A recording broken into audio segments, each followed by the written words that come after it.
Today is Monday, January 8th. It's our first full council meeting of the new year. Happy New Year, everyone. If you would, stand with me and get our meeting started with the Pledge of Allegiance to our Republic. I pledge allegiance to the flag of the United States of America and to the republic for which it stands, one nation, under God, indivisible, with liberty and justice for all. Mr. Pridnoff, could you do roll call, please? With pleasure. Ms. Brewer. Here. Ms. Cheney. Here. Mr. Fisher. Here. Ms. Kreimer. Here. Ms. Nail. Here. Ms. Snyder. Yes. Yes. Very good, thank you. We have a registered speaker, Ms. Leslie Hamilton Brewer, as well as one piece of legislation, as well as several topics for discussion. And I'm wondering if there's anything else to add to the agenda or if there's a motion to accept the agenda. I do have a quick note. I was wondering if we could change the order of business under new business, just reordering to committee assignments first, and then the meeting schedule second, the rules of council third, strategic plan fourth, and then council member training fifth. Okay, one more time, please. Committee assignments first. Okay. Meeting schedule second, rules of council third, strategic plan fourth, council member training fifth. Very good. Any And then- objections? No. Alright. Just order of discussion. Yeah. And then one more note is we do have a lot on the agenda to get through. So I would like to make a request for any department updates to be limited to 10 minutes so that we can make sure that we're out there. Department updates, meeting Everything administration? Yeah, everything from department reports to the next grade bar on the agenda to old business. 10 minutes Gotcha. per section. Gotcha. Yeah, I'm presuming that we won't have any committee reports because those haven't been announced. So is that everyone's understanding? Right, okay. Any objections? All right.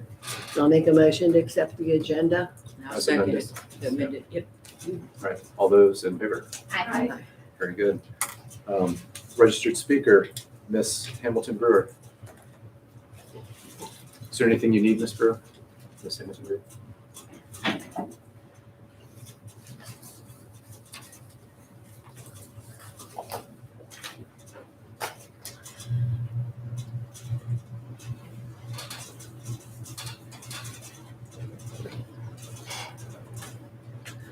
My name is Leslie Hamilton Brewer, and I live at 6122 Mayflower Avenue. It's Leslie, Hamilton.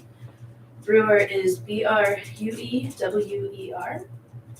Before I begin my time, I want to state two things. First of all, that all of my comments are mine and mine alone and should not reflect on any council members, particularly my wife.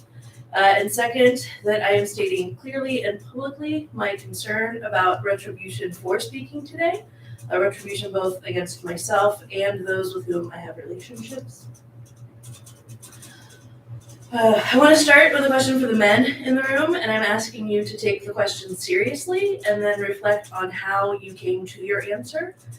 How many times, and I'm looking here for a specific number, how many times must a woman be right before she can be trusted to be right? I'll return to this in a moment. In the October full council meeting, the mayor shared information for Domestic Violence Awareness Month. This is what brings me here today. This is partially why I am as emotional as I am. I am a survivor of domestic violence in multiple forms. Multiple forms. While that was full of resources and included a list of statistics, it fell far short of what could be done by a community and its leaders to address domestic violence, intimate partner violence, child abuse, and prevention specifically. It included no actions for assessing any problem within Gulf Manor, nor for establishing any prevention measures at all, let alone meaningful ones. It never touched on rape culture and how that is present in the village from the top down. Before we get derailed by a straw man about we aren't here talking about sexual assault, so why are you bringing rape culture into this? I'd like to note two things. First, that aggression against women often isn't taken seriously until not just the threat of physical danger is present, but actual harm has taken place. And even then, less than 1/3 of assaults are believed to be reported each year, due in part to the perceived and real concerns about not being believed and about additional harm from law enforcement. I am not saying that that is the concern here in Gulf Manor. And second, as shown in the rape culture pyramid, which I did not make copies of, but which I am happy to, because I will have a larger thing that I'll share with council as soon as I have it completed. This is the rape culture pyramid from 11th Principle Consent, an organization that works on this. The foundation of rape culture starts with the normalization of smaller acts of disrespect and disempowerment, and then builds into coercion, threats, and victim blaming and shaming before ever reaching assault. At that same October council meeting, I used an app to track the time that men spend talking versus the time anyone else spends talking.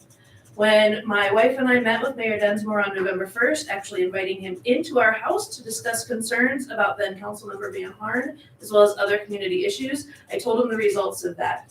That men at the meeting had spoken for over an hour and 20 minutes, while others had spoken for 3 minutes and 57 seconds.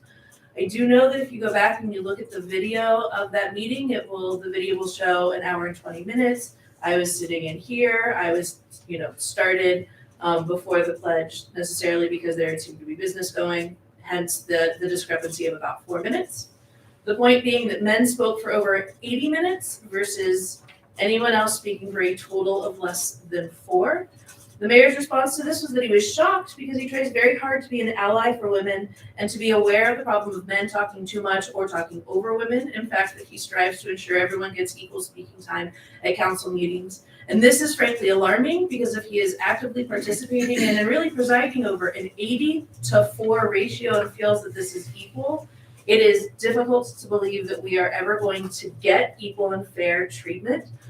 I go back to the question that I had of how many times must a woman prove herself right. One of the things that originally brought all of this up is that there was an issue with then Councilmember Van Harn and the political sign ordinance. 4 women brought to the attention of the administration, including Mayor Densmore and others, that there was a violation of these. It took 29 distinct pieces of communication spanning from October 8th through November 27th before we were confirmed to have been right all along and that what we had said should have been followed from the very beginning. Instead, what we got was a long chain of being told repeatedly that we were wrong, that we had not provided the proof, that we needed to do the investigation ourselves instead of having it done for us by the appropriate channels. And in fact, messages that I got back from the mayor include things like, quote, "I am presuming the inaccuracies are due either to miscommunication between your wife and yourself or by rushed grammar, and certainly not anything from anyone else. Or I am not aware of multiple women being accosted by Councilmember Van Harn that day. That happened to be the day of the election where 3 different people came up to me after I was accosted by Councilmember Van Harn, but the problem is that Mayor Densmore misconstrued confused accost to approach and speak to someone in a challenging or aggressive way with assault. He later goes on to say that because I had not brought this information to him, that he therefore was not aware that Councilmember Van Harn had been harassing and threatening anyone. He was angered by the accusation that he had been alerted, even though I had told him and even though he witnessed it with his own eyes, saying that it was not true. And that in fairness, this means that incidents that by comparison diminish by definition threats to which the police should be involved. He told me in writing that my concerns and me bringing them forward were so minimal that I diminished the very meaning of the word threats to women. He later on says, "This is the first time I've seen any of these accusations in writing, and that may well be true, but I would like to remind everybody that Ohio Revised Code Section 733.35 states that when the mayor has reason to believe that the head of a department or such officer has been guilty in the performance of his official duty of bribery, misfeasance, malfeasance, nonfeasance, misconduct in office, or gross neglect of duty, he shall immediately file with the legislative authority written charges against such person. Not that I am the one who has to do it. It is also section 733.30. The mayor shall perform all the duties prescribed by the bylaws and ordinances of the municipal corporation. And this note, shall, has a very distinct legal meaning. It is not may, it is shall. He must. He shall see that all ordinances, bylaws, and resolutions of the legislative authority are faithfully obeyed and enforced. It was not the responsibility of the women coming to him and saying that we are being treated unfairly and that we are in fact being threatened, that we prove that. It has been brought forward. It is the responsibility of the village leadership to take this seriously and to protect us. And it has continued. I know the council member Van Harn is not here. I know I'm way over my 3 minutes, and I appreciate it. I know the council member Van Harn is not in power anymore, but it has not changed. Last week, trying to figure out whether or not this meeting was even happening, he was told multiple times that it had to continue. We as women understand the law. We understand what we are doing. We are here with financial backgrounds, with academic backgrounds, with long careers. We are smart.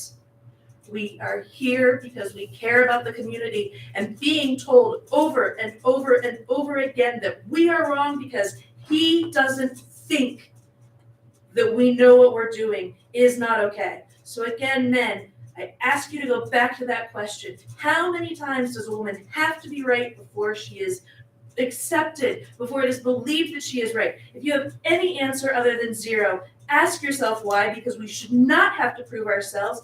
Mr. Van Harn was simply believed. Mr. Densmore is simply believed.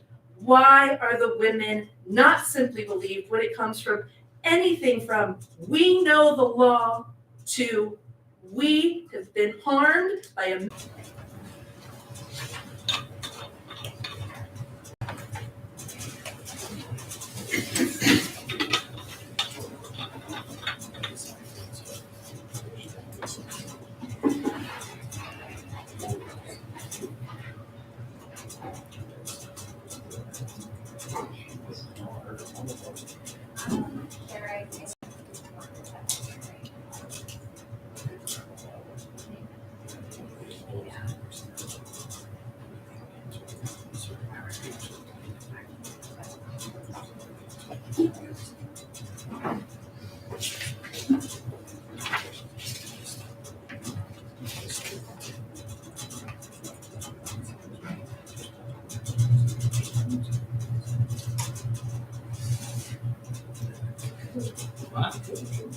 Sometimes.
Did you bring the warning? No, it's not.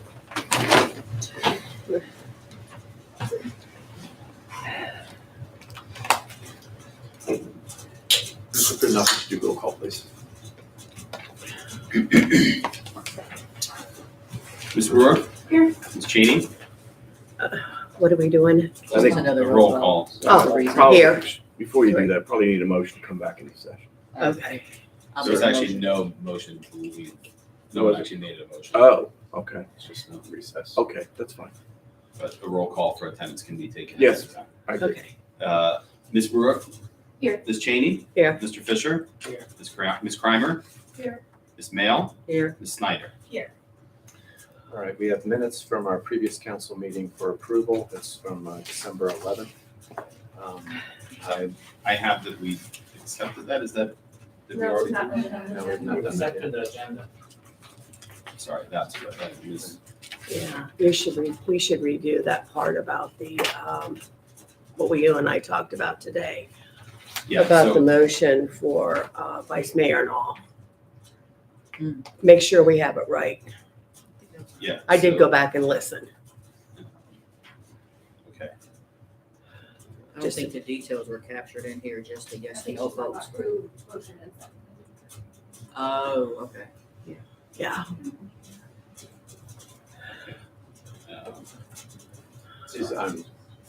I apologize there was it's an amendment to the existing minutes or for clarification? Is it- Correction. A it's correction? corrections still on okay. the way things All went right, so I down. had in here, Yeah. there was a question, I apologize, I had something in the wrong line.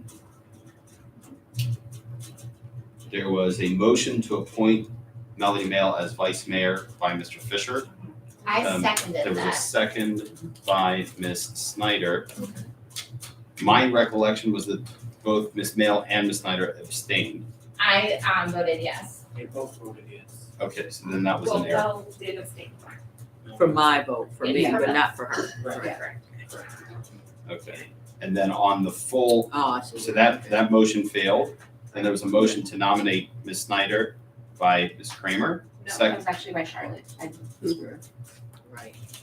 Okay, and the second by Ms. Mayo. Yes, I did say. Okay. Okay.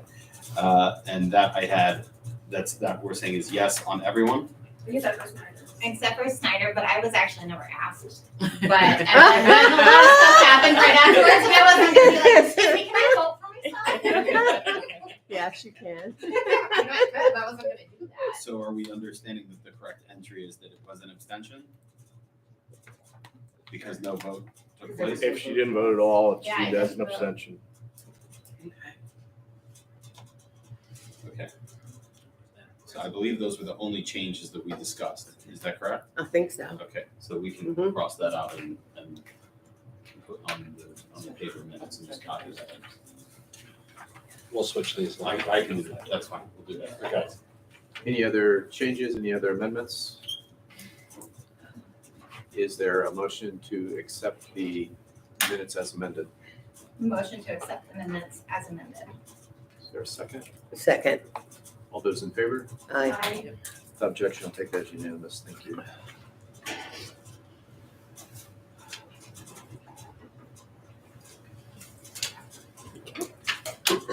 And Chief Meter, do you have a fire district report for us?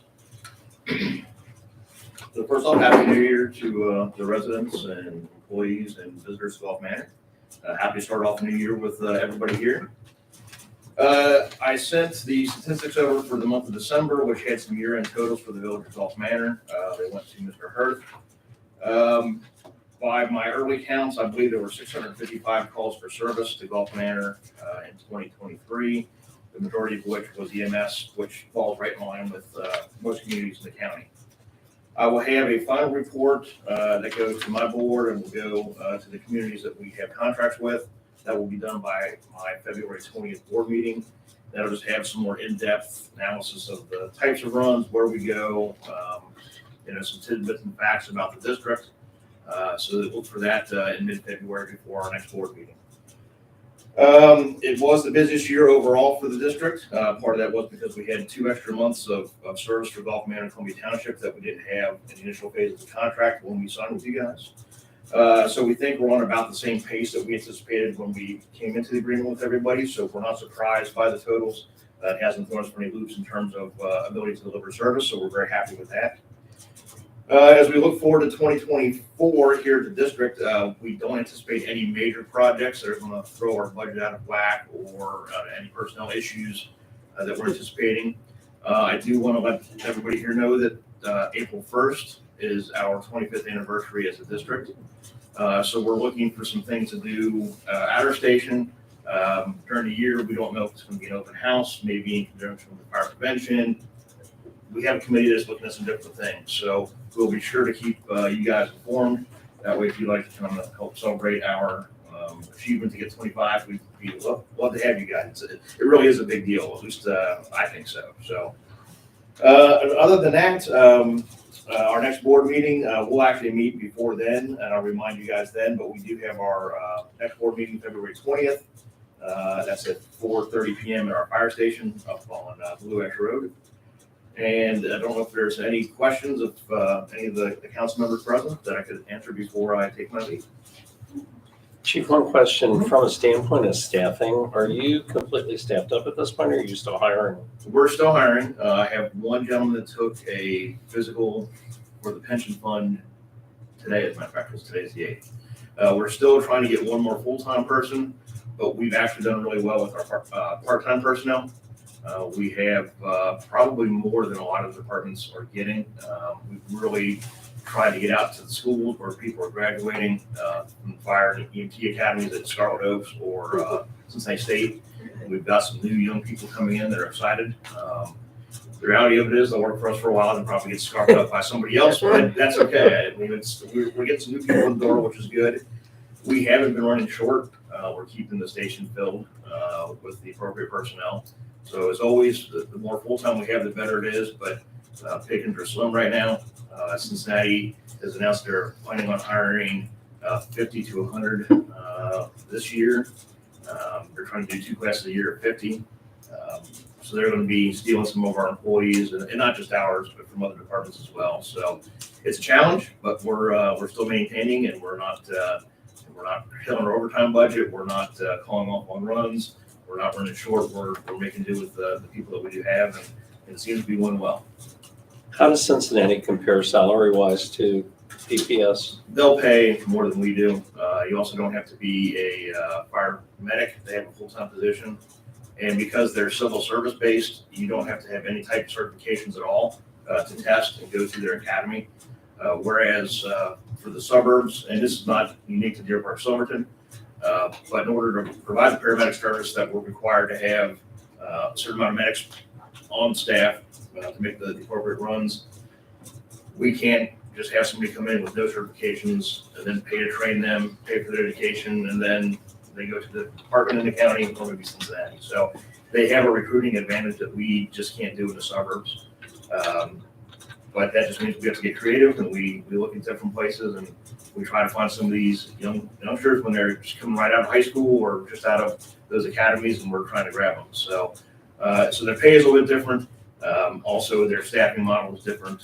They have a lot more positions open for promotions down the road. So a department like ours, the upper management is going to be there. If you do a career of 25 years, you might not see a promotion process for a lieutenant position or a captain's position as frequently as you would down at the city. So there are opportunities for advancement of your career that the suburbs just can't quite provide. So it's a challenge, but it's the world we work in, and we make our best effort at it. Thank you. Any other questions? You could just let us know about the April anniversary. Yes, so we can connect with community. Sure, absolutely. I'll make sure that information comes out, and as we start to get some plans together too, we'll make sure that Gulf Manor residents are aware. You guys have done a great job of keeping us informed of what's happening here, so we want to return the favor and show our place off to you guys. So. I appreciated the detail in the annual report, and I made some notes on the front cover of the report, but didn't bring it with me. Okay. What I was looking at was around the mutual aid and the numbers in terms of like when we're providing mutual aid versus receiving mutual aid, because I'm thinking as a principal, and just wanted you to check my thinking on this, that the idea is that should be relatively equal, right? Should be. You know, yeah, and it looked like that we fell in there. We're very relatively- close to yeah. equal, which actually is a change. Generally, because of our location and proximity to some of the other jurisdictions, we tend to give more mutual aid than we typically received historically. And I think, I'm not sure if the annual report reflects that, but It does. but as you go through, some of the more historical ones, like going back several annual report iterations ago. But yes, we typically have given more than we've received. That's changed a little bit this year. We're more even. But there's not enough data to exactly say why or where. Is this a major trend, or is this just something that everybody's getting busy? So, if we see trends changing, then we'll try to adjust maybe staffing and responses. But about even as good, but we've given away for a long time, so we're happy to kind of call back some of that a little bit. So. Yeah, absolutely. Makes sense that it would fluctuate.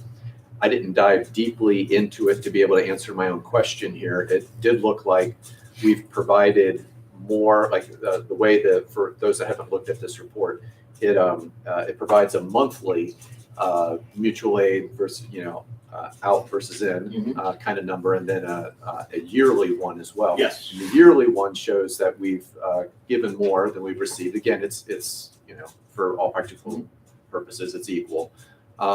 But then the monthly one shows it differently. So clearly it seems like there was a certain month somewhere or a number of months that kind of pushed it over. Yeah, there were a couple issues this year with, we had vehicles out for repair for extended periods of time. All right. So we did, in the middle of summer, we really did have a lot of EMS mutual aid. Okay. We were responding with first responders with either the equipment was going down or our district vehicle was going down. We were still making the run as a first responder, but we couldn't necessarily make the transport. Because at one point during the summer, we were down to just one viable ambulance because we had two in the shop and we couldn't get a loaner from another department. We have two of them back, and we're supposed to get our third one back this week. They've said the sway problem that we've been fighting since May is fixed. So we're hoping. So that did contribute some on the EMS side. We just had a lack of vehicles to make transports. But we did have vehicles and personnel to make first responders, so people were getting care while we waited for a mutual aid transport unit to come help us out. Thank you for the detail. And again, I didn't dig into it myself, so I You're just welcome. thought I would ask. You're welcome. I'm always happy to sit down and talk about the data and go through it. And again, it doesn't have to be a council meeting. If you have questions, please reach out. I'm always available. And if I don't have the answer right away, I can get to you pretty quick. So I just want to be here for you guys. So let me know. Appreciate you. Thank you. Thank you. Yes. All right. We'll see you guys next month. Thank you. Have a good evening. Happy New You Year.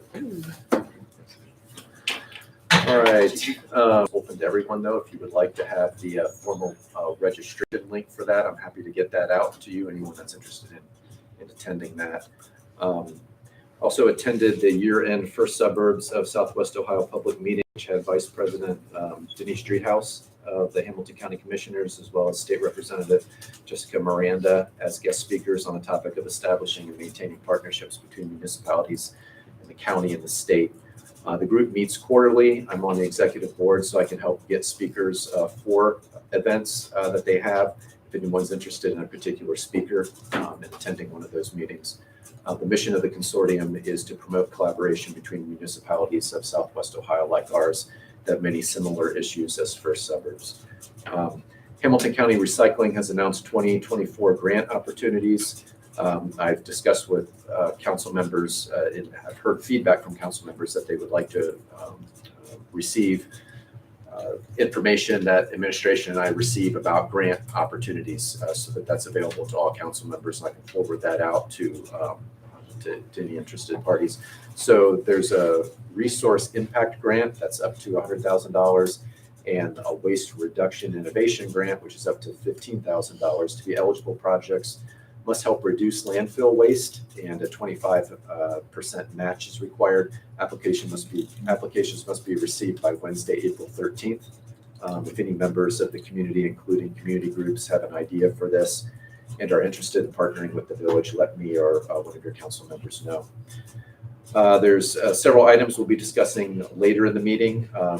Rules of council. In the past, the administration has assigned 1 or 2 council members to review and write up rules, which were typically passed without much review from the rest of council, which is certainly not a best practice. I'd like to have more participation in drafting rules and have the contact person and lead writer be the chair of the executive committee.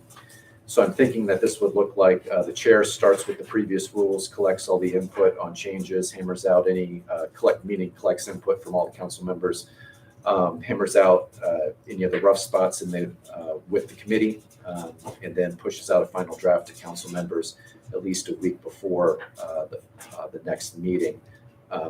That's ultimately I'm open to, when we get to that point in the discussion today, open to other ideas on how to best put that together. I'm very excited about the committee assignments. I spoke with each council member to hear their priorities for the village. Their priorities didn't always match mine, but I respect their vision and commitment to service, and I have full confidence that even if we don't see eye to eye, the village is going to be served well by the service of these individuals. For executive, I have Brittany Primer, David Fisher, Melody Mail, Dr. Minna Fisher. Sorry, Mayor, aren't we doing that later in the agenda, the assignments? What's that? I think that's on the agenda for later. Yeah, certainly discussion. In my mayor report, I'm listing who I've appointed. Zach Michelson for finance, and then I have as chair for executive Brittany Primer. For finance, David Fisher, Brittany Primer, Charlotte Brewer, Zach Michelson, and Sharon Cheney. I have David Fisher as chair for that committee. I do want to point out that we were probably going to ask you to look at this. Oh, yeah, so absolutely. either we There will can- be a printout. I apologize. Yeah. Either we can pause these comments, the announcements right now until we get to that part of the agenda, so that we aren't duplicating efforts. I think is what this is. Okay. Well, what I can do is probably get a photocopy of it and pass it out. For the record, I wanted to get through it. So the remaining one is community engagement, Charlotte Brewer, Ashley Snyder, Melody Mail, Dr. Minna Fisher, and Michael Sickles. Non-voting advisors to each committee are mayor or vice mayor, village administrator, police chief, the chief fiscal officer, the district fire chief as needed. And as far as committee schedules, I ask that those be determined by the members of the committees themselves. But again, we'll be having discussion over schedule later in the council meeting. I have definitions of the committees as well that we can put out for discussion later on, so that this isn't that long of a presentation here. The next topic I have is on nominating individuals for reappointment or appointment to the Recreation and Human Rights Commissions. I'd like Vice Mayor Snyder to serve as the council liaison to Recreation Commission. This is based on her experience on community engagement. She knows most of all of those individuals and has been a co-sponsor in the Breakfast with Santa the last 2 years as well. By my most recent count, there's 2 open seats and 1 nomination for one of those seats. The commissioners that have already been appointed include Dixie Beer, Julietta Ledipo, Alan LaFollette, Beth Meets, Elaine Moskovitz, Calvin Helms, and Phyllis Thompson. The 2 replacement seats, this is for Miss Mail and Miss Brewer stepping down as elected because they're elected officials. I have Victor Brown as someone that someone spoke to me. One of the council members said that they would like to nominate them, and but I have not heard anyone else. So I wanted to make sure that that was heard. That we're going to need 2 nominees for those individuals. The administration reports to me that they're still working on the location to conduct outside background checks for a matter of child safety. We'll advise you and the commission members when that part is completed.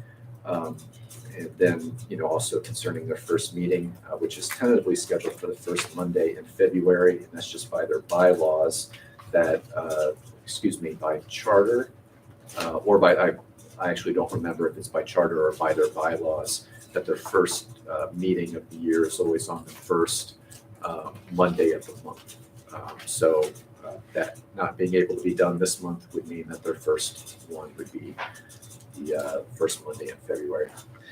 For the Human Rights Commission, we have two reappointments, or two possible reappointments, and the filling of empty seats. So Dixie Beer was renewed in 2023, so her next term ends in the end of 2027. Brenda Baez and Marty Garcia both expired on the 31st, their terms expired on the 31st of last month, so they're eligible for renewal. And we have an open seat that was never filled that resident Zach Michelson has requested to be considered for. In the past, what we've done is council has interviewed folks that wanted to join this commission. Administration has helped arrange meeting times for council members that were interested in doing that. Previous council had the opportunity to interview Ms. Baez and Ms. Garcia. And ultimately, it's council's discernment on these positions. So want to put that out there that if you are interested in interviewing folks, let the administration know so that can be scheduled with those individuals.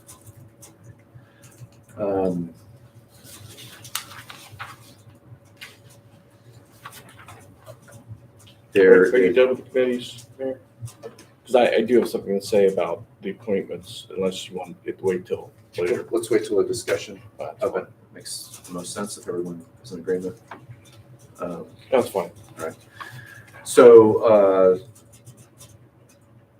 there has been, I think, a uniform agreement that we'd like to have training around sunshine laws. What I've used is the Attorney General's frequently asked questions. That's what they have posted on their website. There is, in addition to the training that all new council members get that involve, as being newly elected officials, there's training that involves sunshine laws there. My understanding is that there was an email that went around that, or went to Ms. Cheney, about a training opportunity that she took advantage of for sunshine law training. Yeah, I did mine December 21st. Okay. And I'm aware, this is the most recent information I have was from a meeting I had earlier today with the first suburbs that the Center for Local Government, which typically has a newly elected officials training, is tentatively scheduled for Saturday morning, February 17th. So it's tentative, it's not officially, to my knowledge, been officially released, but that's what they're considering. That's in person, again, on a Saturday, February 17th. They don't have a history of closing that out due to too many people showing up, all right? So that's a potential opportunity for newly elected officials, and I'll be attending it myself. I would encourage all previously elected officials, even if they've attended the training, to get re-updated on it. It helps us all be on the same page in terms of that we've all heard the same information. So I would encourage that. Fiscal officer. Yes, I flipped my piece of paper over too, so I apologize. Just print it off. So not much to report. We are not going through any financial methods yet. Year-end accounting procedures are in full swing. As Mr. Hurth mentioned, my responsibilities have been extended to run payroll, which is its own fun. If anyone's ever done HR before, which was my previous job, so not so hard, but just very time consuming. And with the department funding structures that we have, getting my head around some of this stuff has taken a lot longer than I expected. But all of that has been running pretty smoothly. We've submitted all pensions and all. It's essentially all pensions are submitted for the previous month. That's all ahead of schedule. And all payroll and benefits management continues without any hiccups as far as I can tell. And as far as anyone else has mentioned, we did have a few small things with paychecks, but again, it's just housekeeping things that I won't even bore you with that. There is a piece of legislation tonight, which I am requesting that you pass. That is the resolution requesting the county auditor to make tax advances during the year for 2024. Obviously, Mr. Butler will probably speak about this shortly, but the request is essentially a housekeeping issue. We want to make sure that we have the ability to request funds if we are ever in a situation where we need them.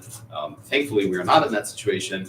However, I am of the opinion that we should do it anyway because the $600,000 that we could receive 3 months early is about maybe $12,000 in interest that we could be earning.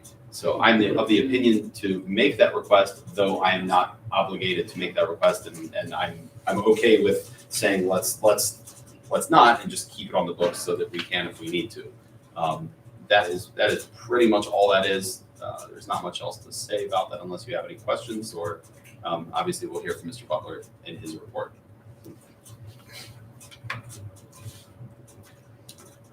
All right, pending. My pleasure.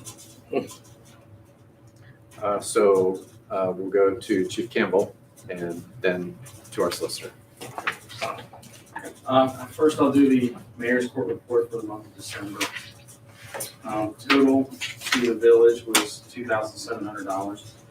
Total to the state, $602. Total to the county, $21. That is a total of $3,323. I will note that that brings the annual mayor's court fund to $58,805. It's approximately $5,000 more than it was last year. That's the end of my report. I'll make a motion to accept the mayor's report. Mayor's court report. Mayor's court report, okay. Yeah. I'll second. Yeah, sorry. Good. All those in favor? Was there a second? I'm sorry. Yes, there was. Mayor's court report. Okay. All those in favor? Aye. Without objection, I'll take that as unanimous. And then Chief, I have a request for you too. In talking to the new council members too, we have to have a report of what's happening in Golf Manor as far as crime. I would like to have the report based on what the fire chief does, and I know you and I have talked about this before. You say it's impossible to do with the software that we have, but you got to figure it out. I think we're at the point where in order to take care of our residents and know what we need here, we have to have that information. So if we could have it in a spreadsheet like Denny Meter does of addresses and what happened. And I know I don't mean the term, the police term or whatever. Just give us a short thing of what happened, a break-in, car break-in, what a theft.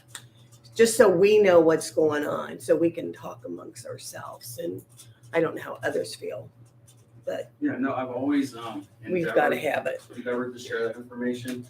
Like I said in the past, before I was sick, we were looking at replacing our software.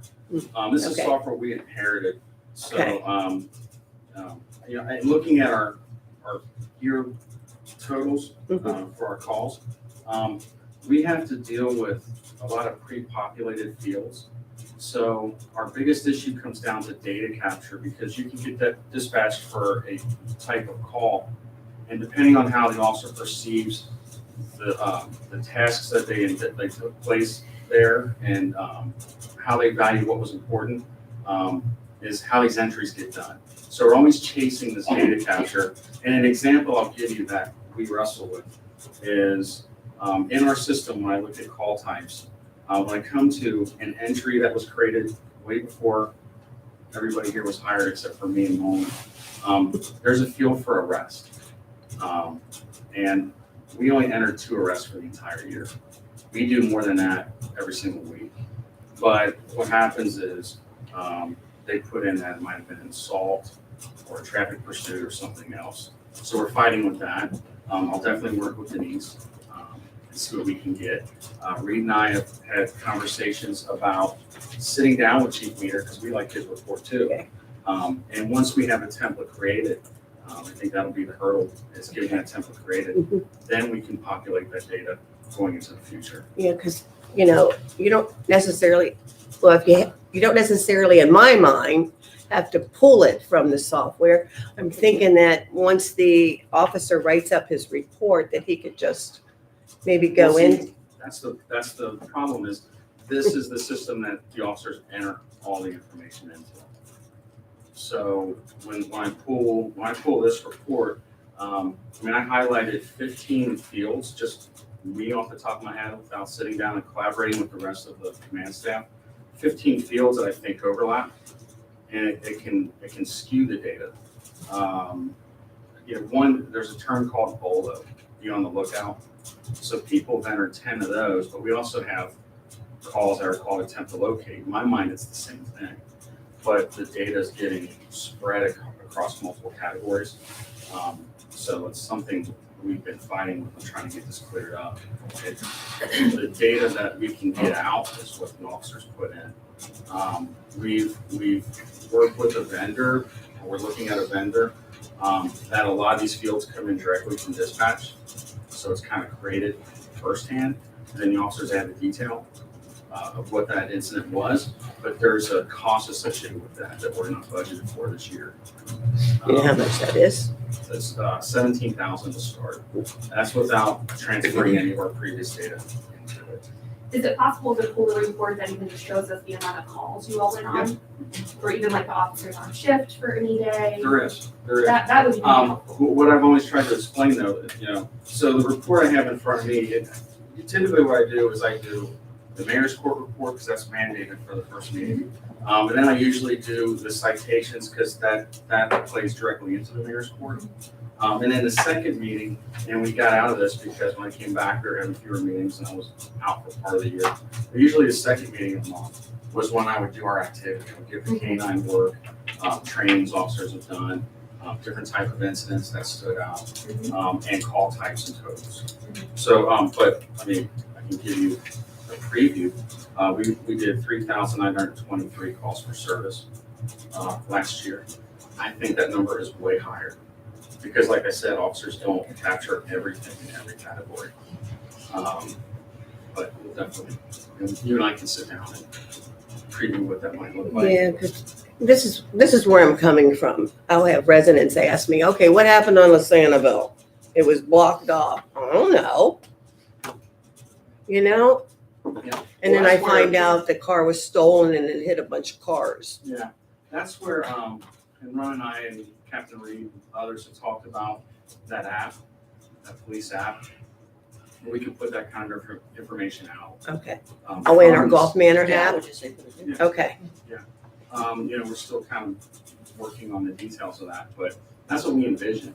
If we have an incident where we're towing a car and we have a couple streets blocked, maybe there's wires down, Mhm. we can tell people through that app what's going on, That would be good. so they're not aware. Or so they're aware.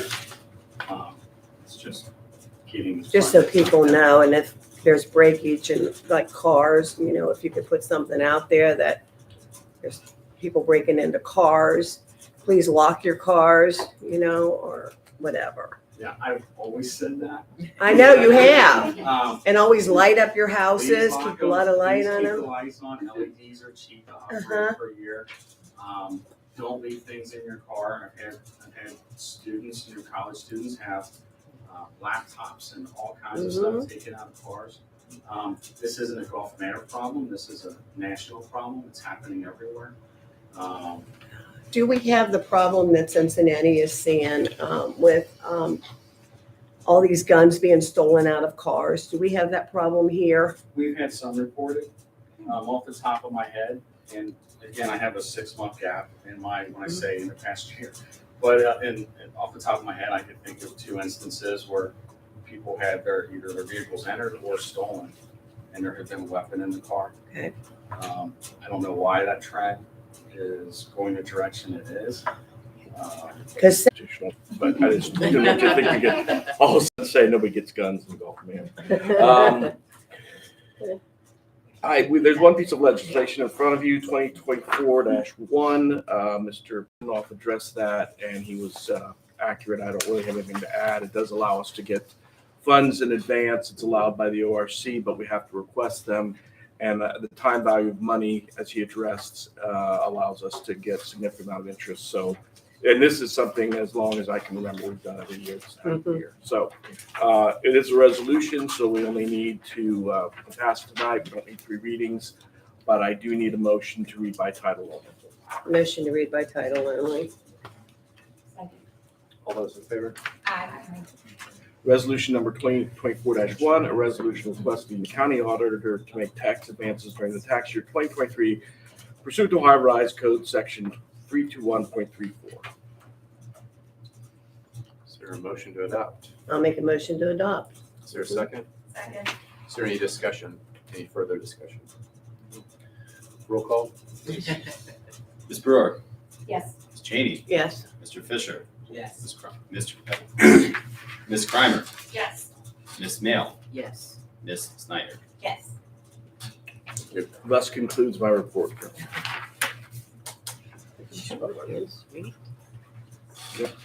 I didn't come close to 10 minutes. Nope.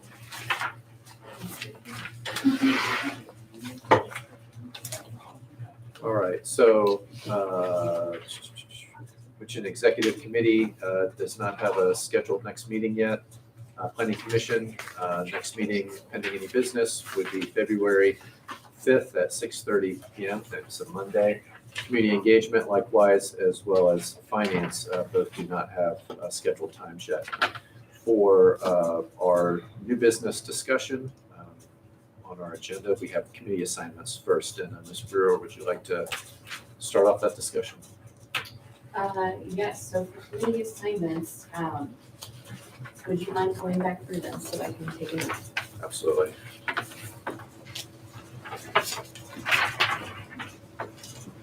Executive. Brittany Crimer. David Fisher. Melody Mail. Dr. Minna Fisher. Zach Michelson. Sorry, I should have said resident Dr. Minna Fisher and resident Zach Michelson. In the chair is Brittany Crimer. Finance, David Fisher, Councilman David Fisher, Councilperson David Fisher, Councilperson Brittany Crimer, Councilperson Charlotte Brewer, resident Zach Michelson, Councilperson Sharon Cheney.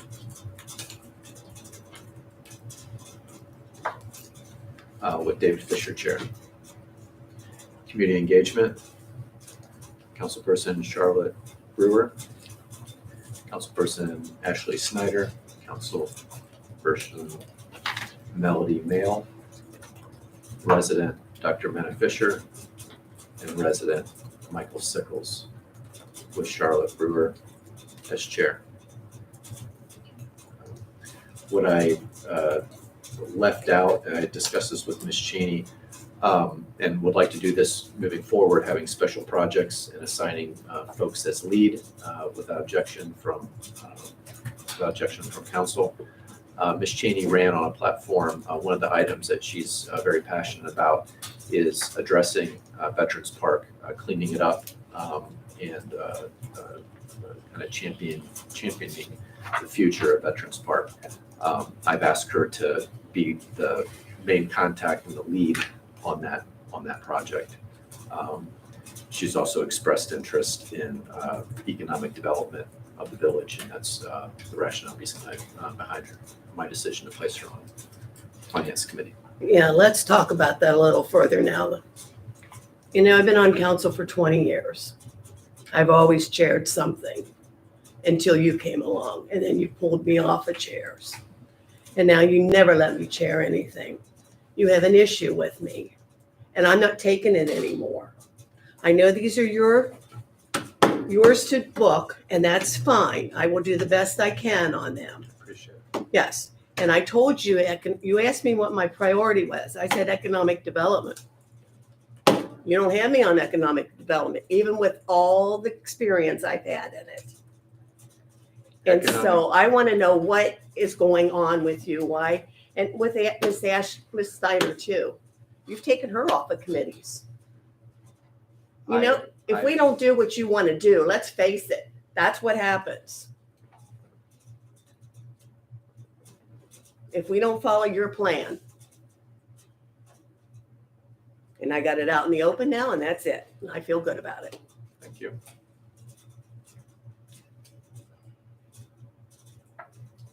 Any other questions or comments about the committee assignments? What about education? Yes, as You I didn't say discussed that. with you, I apologize for my oversight. I discussed with Ms. Cheney that I am still interested, believe that the whole council is interested in continuing to have her be involved with the education reports. She's done a fantastic job with that consistently over the years. I've asked that we expand those reports and to whoever else is interested, to the extent that Ms. Cheney is not interested in expanding. I didn't say I wasn't interested. I said I didn't mean- have time. Okay. There's 16 high schools in Cincinnati, plus the parochial schools, plus the private schools. I don't have time. I said, if you give me more people, I'll do it. That's what I was trying to state, that to the extent that, and I apologize for if I'm inflaming the situation. What I would like to see is more reports about that address our high school population and the schools that are available to them. The research that I've done has uncovered that I was mistaken about where most of our guys go, that it tends to be Clark, Montessori is what I'm hearing. They do not. From folks. So one of the things I discussed with Ms. Cheney was the possibility of reaching out, which I can do, reach out to the various high schools in our area. We can also get information, I believe specifically from Pleasant Ridge Montessori about where their kids are tending to go, and then look at having tours for council members to go through and ask any questions of those high schools to figure out, how we could proceed with getting more information that would be useful to our residents. And my expectation is not that Ms. Cheney would try to take that all on her own. That's a lot to do. I've had assistants being in charge of education, of the education report when I was a council member, and it's a lot to do. I've always been very appreciative of Ms. Cheney's work on that. She did a much better job with that report than I ever did for Rick Schwarzberg. What is the expectation of the education report in a council meeting? Yeah, it's been pretty wide open. I haven't stated a specific aim of it other than educating our residents about any information that would be relevant to their children and to the community with regard to the school. So it is our public. Yeah, it's very wide open. I've left it to Ms. Cheney's discretion, and that's what she's done so well. She's involved as the LSDMC there, so she has the most pertinent information on that, has a history of tracking that. That's how it got started. PRM asked us for an LSDMC rep for Gulf Manor, correct? And I'm the third one, right? That's how it started. Yeah. So that was the only position at that time. Right. It's my understanding that the education component falls under the community engagement committee. It or did. is it I don't know where it is now. Okay. Yeah. I had discussed having it be separate as a separate report. I hadn't discussed that with you and what your sense of that was. My thought on it was looking at it as a special project, as I have mentioned, with regard to also getting additional information from the high school. So there's just this separate standing special project report that I could put into the agenda each meeting that she has a report. I think, and perhaps Sharon, you and I can talk about this, but I would be more than happy to have it under community engagement so that way we can coordinate messaging and coordinate support that you need, so that we can work to make it impactful. Just so you know, with Cincinnati Public Schools, the 16 high schools, there is no neighborhood high school. Anybody can apply to any high school in Cincinnati that wants to go.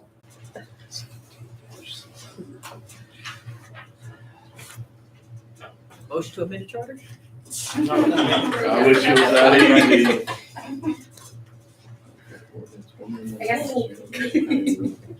I guess while he's looking that up, with the date that's on for February 26th, provided that like we can proceed with this, You're right. would we rather have it on Tuesday the 20th? It would just be a day later rather than moving it to the next week. That's fine with me. I'm fine with whatever. Okay. Rob, that states in the ordinance setting dates and times for council. That is actually in effect. That would be somewhat of a gray area because it also says in accordance with the charter, which was, and it existed at the time, did say 2 meetings a month, which does not exist anymore.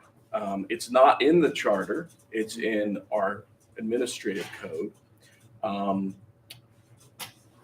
I probably for housekeeping, I'll need to clean that up. Yeah. Okay.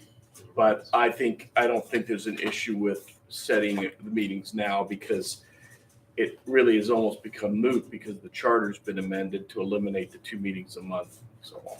So it's referring to an outdated charter, but I think I should clean it up anyway with the new piece of legislation. Great catch, David. Someone want to make a motion as amended? You're still asking if there's needs to be an amendment, is that correct? Moving the Or did we, February, was there Yeah, I think concurrent? Oh, no.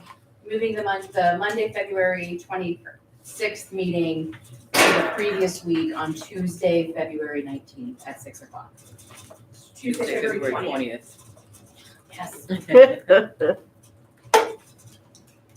So is there a motion to accept the schedule as amended? I will make the motion to accept the full council schedule. Okay. Is that all we want to do at this point? Or we can do it all? I think we can do it all, and then So Rob, if they committees adopt can this change as them as needed. they can go back and change it. We just need to pass this. Yes. Do me a By curveball, motion. was fully prepared to accept the other one. You might have to, It goes about coming in so Thursdays? Thursdays? So for clarity, the legal counsel and administration are saying that, yeah, we need to pass this. It can be amended at any time. Correct. It has, people Council were unclear. sets its schedule and can amend it at any time. So we should just all go back and take a look at our calendars and give feedback for the next council meeting. But we, Try to have this. But we're gonna independent. pass it tonight, right? Correct. Okay. So is there, I believe there's a I'll finish. first, I sorry. was halfway through the motion. I will, making a motion to adopt the proposed meeting schedule for village council and committees for the year 2024 I'll There's- second. as amended. Okay. is there a second? second, Any discussion? Any- Was moving it to the 20th, right? Correct. Okay. February. Any further discussion? All in favor? Aye. Without objection, I take it as unanimous. Thank you for your work on that, Ms. Brewer. So the next item is rules of council. So I had made a suggestion on how to proceed with that. Is there any other discussion on what you guys would, how you guys would like to put together the rules of council? I would like to have a working session of council members only to meet separately. I think that would be the most efficient use. Uh-huh. And of everybody- time. Yeah, everybody make their changes and then we all meet and discuss, Mhm. right? I think that would be the best. So we want to look at date for that. Do you want to set a date and time? Well, we probably should, shouldn't we? I think you should. Okay. Because it's got to be an open meeting and it has to be Has to be an posted. open meeting. Yes. And we don't Announce need it any- here, post it on the website. And we don't Announce need the to meeting. have anybody lead it, right? Just us working, right? No, it's a working session, Yeah, right? okay. what is the posting requirement or the notice requirement? How early? It's 12 hours, but if you do it here, you're fine. I mean, if you do it at this meeting, Yeah. you're gonna be fine. But I would also post it on the website. I think it should always be on any Yeah. meeting should be on the website. I agree. Whatever works for you guys, because you work. I'm open. Easy. Any suggested dates? How's Friday? This Friday? Ooh, I'm already booked up Friday. I could do next Friday. oh, that's right. you I can. leave on the 19th, but I will be back the 23rd.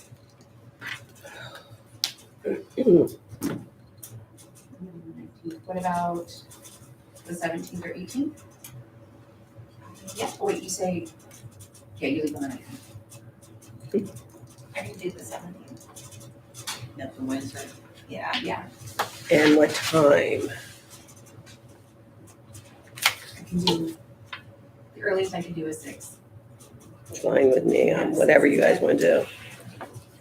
Would it be beneficial to have our solicitor here in case we have any questions? Or would you prefer us to try to have those potential legal questions? You'll need to prepared in review it advance? anyway, right? Or Well, I rules of don't know. council? It's your rules to set. I mean, probably a good idea for me to Yeah. review it. I mean, Terry did last when we yeah, did I it. mean, no, it's a good idea for me to review it, but I mean, that would be pretty, not cursory, but I would really only be reviewing it for clear legal issues. But, you know, the substance is up to you guys. So, I'd be happy to attend, although I do think a review after the fact would probably be okay as well before you. I guess if we were looking for any, if Yeah, we after were the toying fact would around be with different ideas, that are not already in our current rules at all, that, when we're coming up with these new ideas, what if they're off the wall crazy and you could just shut us down instead of thinking we came up with a solution and. Like I said, I'm more than willing to attend. What was the date you picked? The What do you 17th at think? 6? What was the, Because it has to come out of the budget. Right. I am mindful. If we have Mr. Butler attend our working session. I think to get it right, if you feel like you need him here, we need to have him here. Okay. That was the 17th. At 6 p.m. January 17th? I can do that. It's next week on Wednesday. 6 o'clock, I got it. Okay. And I'll mention it too, so I've already reviewed some things and have some ideas. And I support this working meeting, I'm looking forward to it. But given some of the comments that I heard today, there seems to be a pattern. And one of my recommendations, and I've already thought about it when I was looking at it, was that I understand that you have full discretion of committees, but I think that the chair should be appointed by the committee and not by the mayor. So that will be a recommendation, a rule that I will suggest during our working meeting. You can take a look at that. Yeah, sure. Like the committee sets their schedules, the commissions appoint their chair. So the committees, I think, should also be able to appoint their own chairs. That's interesting. So following the same suit as the planning and zoning. Right. But those are both commissions though, right? But But based similar on some of these comments I've heard and some other observations that I've seen, that is something I will be recommending. So the Tax Board of Appeals appointed their own chair. The Housing Commission has appointed their own chair, as did Planning Commission. Who am I missing? HRC. The Immigrants Well, Campaign But I am appointed talking their to own committee. chair. Okay. I'll tell you, Recreation, they do their own. Correct. I mean, whenever we have an issue, we go to the charter and It gives the mayor a lot of discretion. it doesn't gives, mention yes, chair but at it all. does say appoint committees. It doesn't really say establish Chairs. the chair. Correct. It says establish the committee and staff them, right? I don't I thought the question was around like, what does, right how there. much, what's the boundaries around establishing the committee? If it says in the charter that I established them. That's a valid point. I'll look at it. Okay.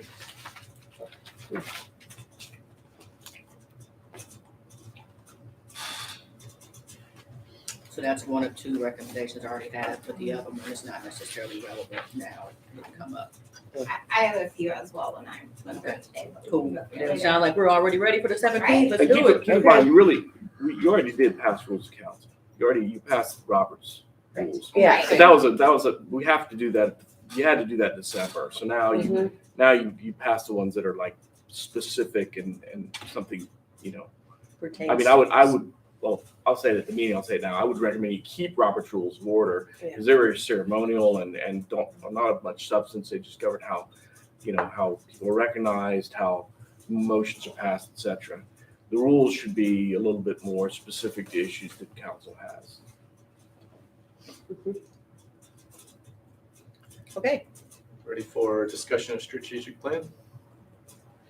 I think I'll make my comments very brief. I would like to propose that we put a pause on enacting any part of it until we are able to obtain, community input.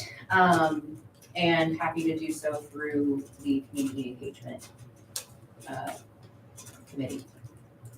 And I agree too. I think also because we have 3 new council members, you need to put your input in it. So I think it needs to be revised. We don't necessarily have to rescind it. We can just update it because we ended up making a resolution. You can always change it. Okay. I don't know Document. that, I don't know that we can pause it, although I don't know, I mean, these are aspirational goals for the village. So as you go forward, this is what you want to do. So I don't know that you necessarily pause it so much as revise it. It's a, Well, I think we're looking for Refrain community from input before implementation. we Right. assign it to committees. Refrain from implementation. Same thing. It's the same thing. I So mean, yeah, I just, yeah. yeah. in so terms of like prioritizing what each committee is going to work on first, I know that that's been a directive. I want to make sure that we are, that like, what we are prioritizing is in line with what the community is actually wanting us to prioritize. And Absolutely. also so that we are ultimately submitting a revision to the strategic plan that, demonstrates a couple of things that are missing from it, like, fiscal responsibility and things like that. More, realistic timelines and stuff like that. I don't have a problem with anything you just said in terms of what council can do. I mean, I don't take a position on the stuff I do, what council can do. The question is, what do you do in the interim? Well, nothing's going to happen without council wanting to do it. True. Right? True. So that's what I mean. I don't know you need to do anything other than It's pause. It's just look at it. they can pause. Yeah, if you don't, that's a good point, Because right? it's If you don't their- take any action on it, nothing will happen. So that's. Well, I mean, it's really not pausing. One of the first bullets is through community engagement, explore and implement strategies to increase community input in municipal decision making. So really what we're saying is we want to get community input, right? For the strategies and awareness of existing resources. This is all this first and second bullet on our strategic plan. We're just saying we actually want to do that. And we do not believe we should assign committees to work on any of these other pieces specifically until we understand what the community actually wants to prioritize. Yeah. Correct? And I agree, and allow me to say that, so I met with each of the council members, and I showed them a piece of paper where I said, here's some of the, areas that I think in the strategic plan align up with each of the committees. I never said in that process that this is what you should work on alone, all right? And if that was communicated, it was a miscommunication, all right? So for clarity, I was asking folks what they were passionate about for the service of collaboration, all right? So if 2 people are interested in the same thing, get them together to work on it. Council, I agree with the path forward that Ms. Brewer is proposing, and do believe that ultimately, I think it was the administrator with the experience of our advisor on strategic plans, where they were saying the next step should be council should consider what they consider to be kind of their plan of action on it. But there's no timeline on that. And I don't know that we even necessarily, other than a formality for our residents, so that our residents are clear on what it is that we prioritize and what our plan of action is for that. That would be really the only place that I would see that we would, if we wanted to do that, would be the only place where we would be saying, here's our top 3 goals this year, right? That's all. So if I may, if council agrees to the items that are in the strategic plan currently, I would think it would be ideal to be able to publish that to the community and hold a town hall to get public input, at least try to do 1, if not 2. Our success on getting lots of people of those has not been great, except for the fire thing several years ago. We have a different council now, though, and we've had a lot of engagement. So I So, think we but could get a lot of people. I think that would be, to me, that would be a very strong next step. But I wouldn't want to put things out there that council currently disagrees with in the plan. So I think this new council needs to be certain that they agree with the items as they're presented. I don't necessarily think that we have to agree with everything in there, because I think we are working at the will of the community. So I want to hear from them what they are prioritizing and think is important. And then we can take that information and edit the strategic plan to share our shared vision and what the community has prioritized. So I have no issue moving forward with the town hall with the current strategic plan. I don't want to delay it by nitpicking issues that I may not find as important. The community is going to tell us what's important to them. And I think just like we're doing with the rules of council, if we are each doing our homework and coming to the table with what our thoughts are, which we, presented in our conversations, then I think we're able to perhaps assuage any concern of giving the impression that we are behind this in its current form 100%.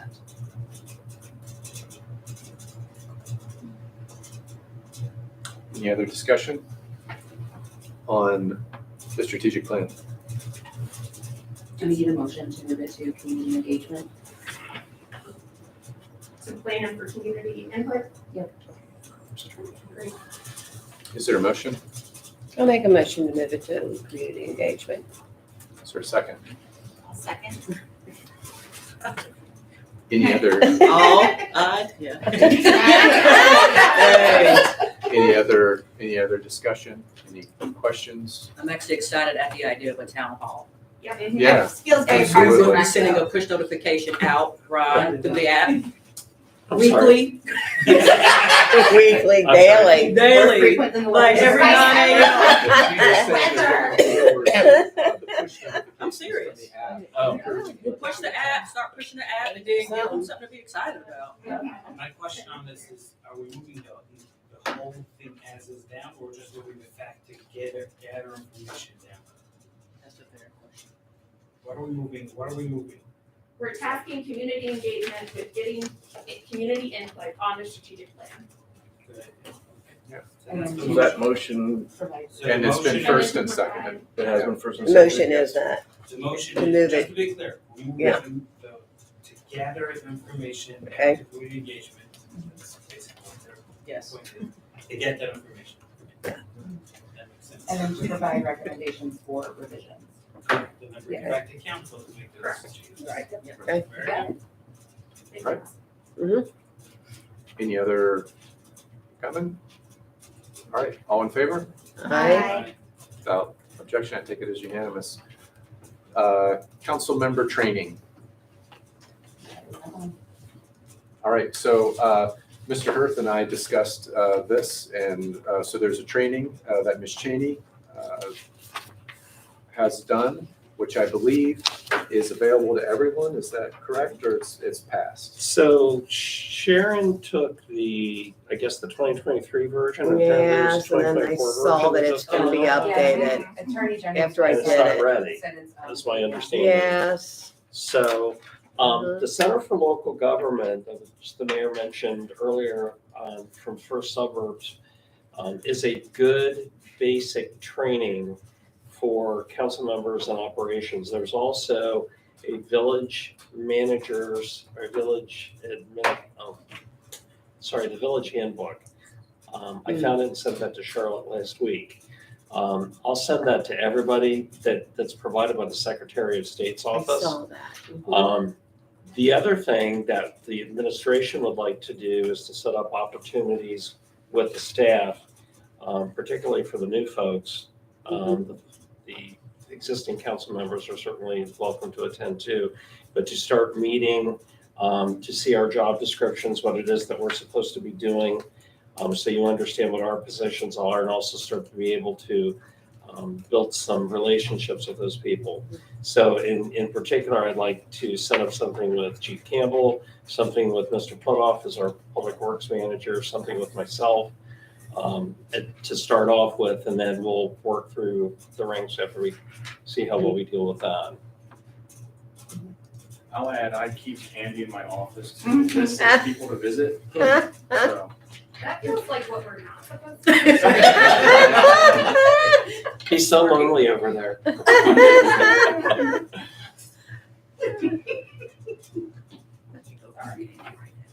So what I'll do is reach out directly to the council members to try and get some dates that might work for you. And if you guys could just let me know who has an interest in trying to do something, we'll get that set up. The previous meetings have been very good. But it's been a long time. And Ron, you said there was a training from First Suburbs, is that correct?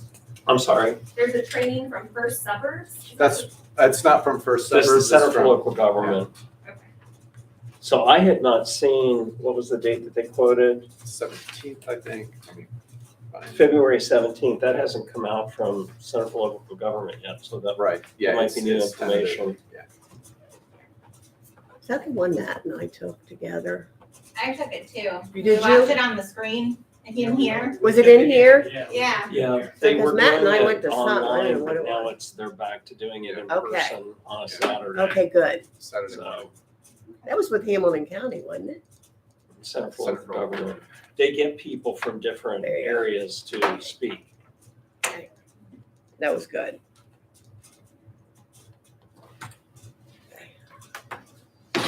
We'll get more information on that sent out.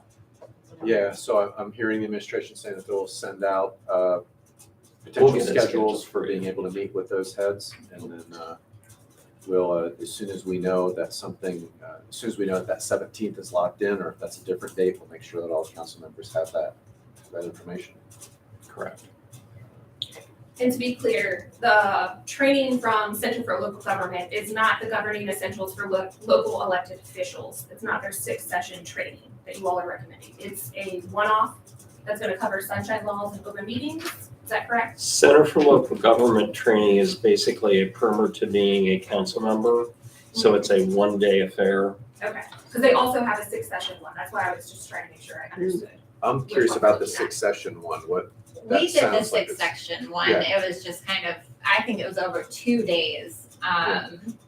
Or This is 6 separate meetings, and it's $750 per person, 6 Ooh. workshops, covered. That's not it. Introduction to governance, economic That's not development fundamentals, infrastructure, public works planning development, economic development again, budgeting and finance, and then safety and communications. That sounds like an employee thing.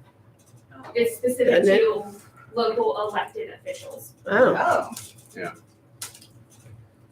Is that in our budget? We would need to take that to the finance committee and have that assessment made.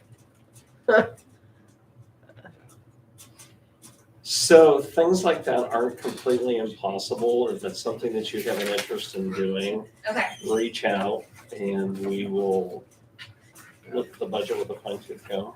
Okay. And the Attorney General's office may be able to provide someone to come speak to us as well and answer questions at no cost. We can look into that. I would think that would make sense only after we've had some trainings to know well enough what kinds of questions are really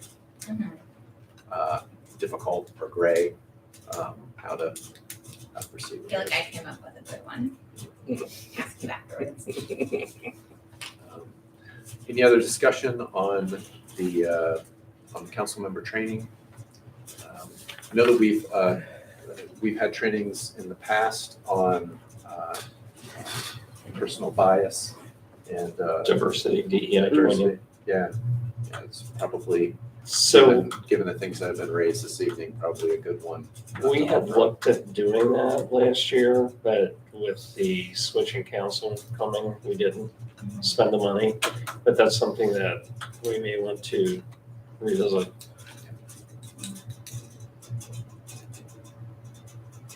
And as you may well, moving forward, have more ideas about trainings that would be beneficial to all the employees, all the council members, anybody or employees, certainly bring that to our attention.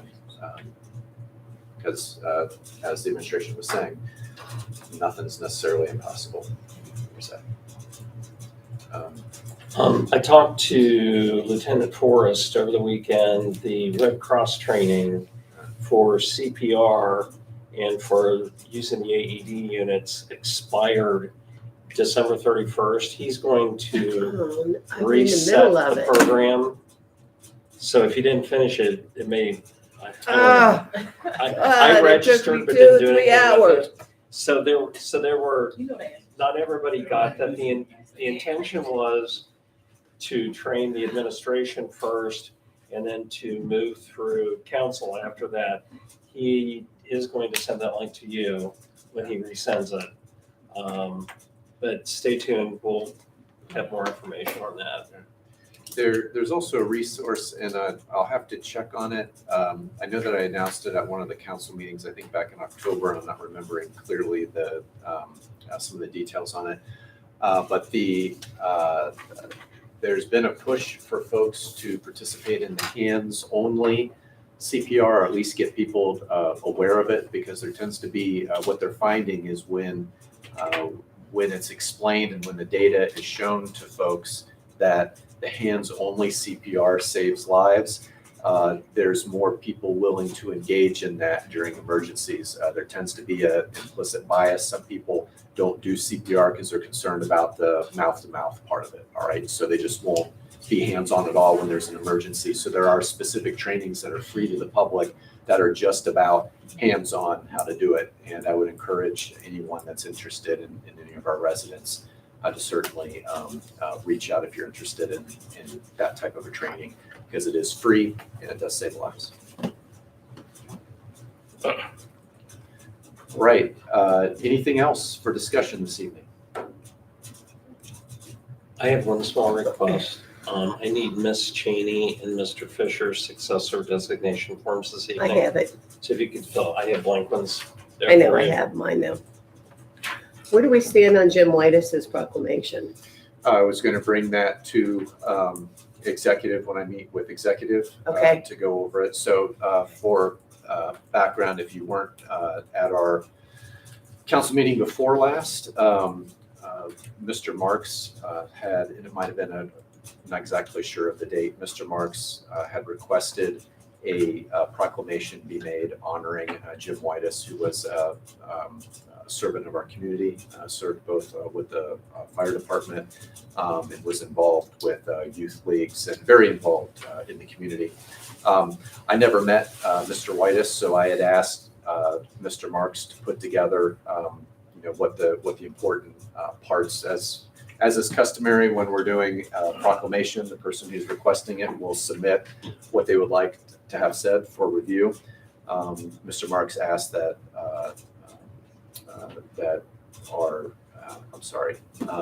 asked that a couple other people be involved in putting together that proclamation as well that knew Jim Whitus, and I said that I would absolutely make sure that happens. So I want to discuss with executive more about that. Additional piece too. So there's a number of items like this that I need to communicate. It's the whole reason for the cabinet meetings that I was discussing with folks for clarity, not to say this is what you need to have on your schedule because I respect the right of decision, but to bring forth things that have been started to make sure that chairs are aware of things like that Lou Marks, former councilman Lou Marks, was working specifically on some partnerships with the police department around community watch and some other issues regarding the safety of the village that he had specifically requested in an email, I think within the past 2 weeks, that be brought to council. And I assured him that I'd bring that to executive committee for review. So things like that, yeah, are the purpose behind this kind of meetings. It sounds like with the content of those meetings, for the cabinet meetings, we already have a pretty robust meeting schedule. And if it's a knowledge transfer from the previous iterations or outstanding things, could those be best served in an email communication so that it is clear to those chairs? My hesitancy around that is there is some information around that to talk about why an executive session might be needed or why a particular, to be putting that through emails, I'm not comfortable with. And then also my experience as a leader and as an organizer, having people together in a room, being able to collaborate is a lot more efficient than trying to do it by email. I think we've got plenty of opportunities to collaborate together in a room. I also, with the structure of these cabinet meetings, I do not feel comfortable having them unless they are a part of the Open Meetings Act, where we are taking notes and it is recorded. But I would like to explore first if it is necessary for us to have them, if there's other modes of communication that might be more workable before we commit to a schedule. I think that's a good suggestion, that you treat them as if they're, even though it's allowed, because there's not a quorum of council, is my understanding. They're allowed under the open meetings, but I do think it's prudent to treat them as such if you're gonna have them all. Finance is a quorum. Pardon? Finance is a quorum. No, he's talking about the cabinet meetings, which would be the chair and the chair of each of the committees. Yeah, the committees. Well, finance committee is a quorum. No, Council. so the cabinet meetings would be, as I understand them, the chairs for community engagement, finance, and Oh, executive committee. okay. So it would be The these- chairs. those three council members plus the mayor meeting. Okay. And again, I think going back to the point made earlier about having open collaboration, I feel like a cabinet meeting is perhaps exclusionary, because if vice mayor is supposed to be a part, why wouldn't vice mayor be a part of those to be able to execute that same plan? And then that's the fourth person. So we're just excluding 2 members of council, which, again, I don't.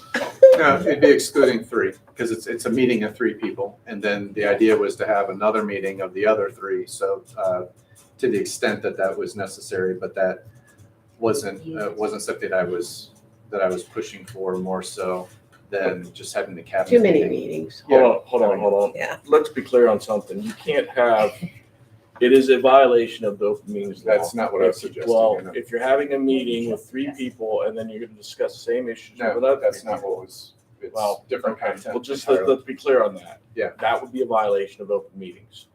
That's a string meeting, you can't do that. The proposal was that it would be a meeting with the administration at the beginning of a month, which with the council would probably need to be some other time. So the idea was, the way I handled it this month was that I asked the vice mayor for us to review the agenda with the administration to make sure that we were hearing from everybody.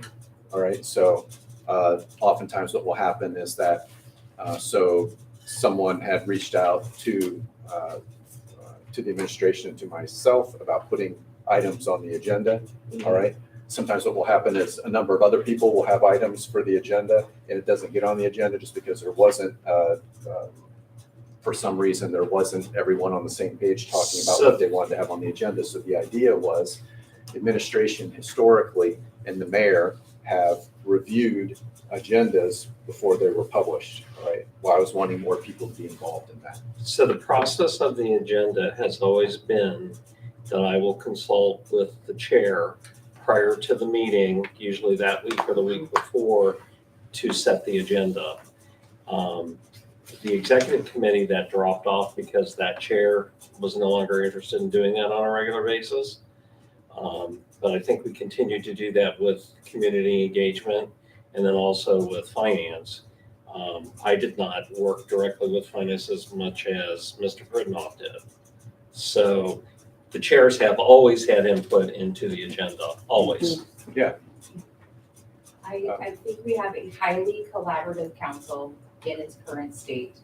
I think we have already decided on a meeting schedule that is robust and fosters collaboration and is by design a very productive schedule. I would move that we table the discussion on establishing cabinet meetings until It's there, go ahead, sir. until we have,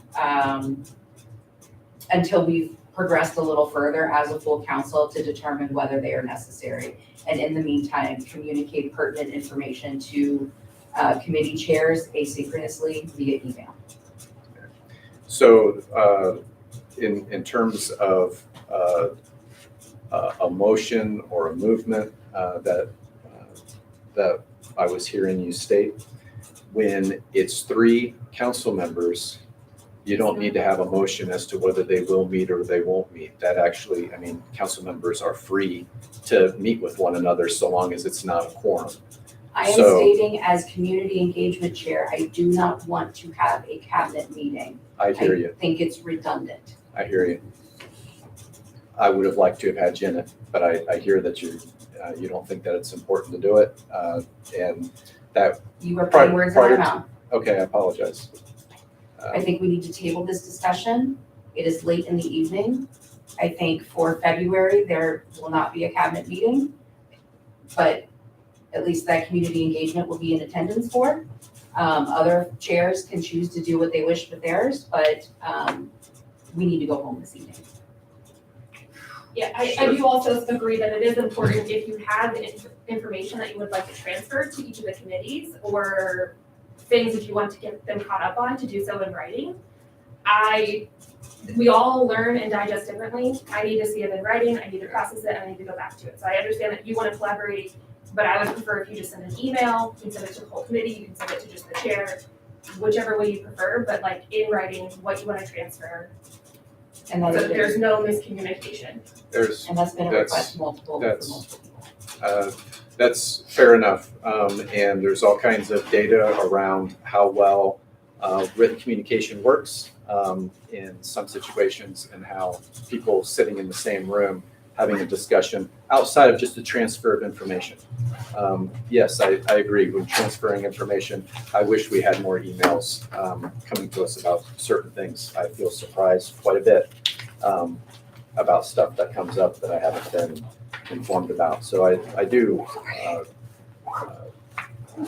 value what it is that's being communicated about, having written communication. I think that's very helpful. And, is there anything else? Any other announcements? We have Did you make a motion? Ms. Brewer, Okay, you have to answer it. So is there a second? Second. All right, and, Oh. okay, so as far as continued discussion before a vote, under Robert's rules, I would ask that Ms. Brewer, could you restate for the record when the next council meetings are? Next council meeting is Tuesday, February 20th at 6 p.m. is the full council meeting. And no committee meetings between now and then? The committee meetings are on the schedule that will be published. Okay, so are you able to? It's on that list in front of you. Yeah, I know, I'm Do we trying need to to find it. announce the committee meeting? No, Then We typically have. I apologize if that's Okay. an overstep to Okay, try to put on the record. I was just asking before there is. So the meeting that's on that list as Monday, February 26th for full council. for full council, that is moved to Tuesday, February 20th at 6 p.m. Can I say this much? It would be prudent I don't, although because you have this publication, which will be out there, it would be prudent to announce the next committee meetings as well. Just at every meeting, at the end of the meeting. So the next executive meeting, January 22nd, 6 p.m. Finance Committee would be January 22nd at 7 p.m. January 25th at 6 p.m. would be Community Engagement with their subcommittee or rolled into one, Parks and Recreation Commission. thank you. Any other announcements, administration? The GNC caucus for our delegates for the convention is being held tomorrow at 6 p.m. at the Evanston Recreation Center, where you can go and vote for constituents to represent us. I believe the Republican delegates are selected at the Ohio primary, whenever that is in March. So. Any other announcements? Thank you for your service, everyone. All in favor of adjourning? Aye. Without objection, I take that as unanimous. Thank you, everyone. Yeah.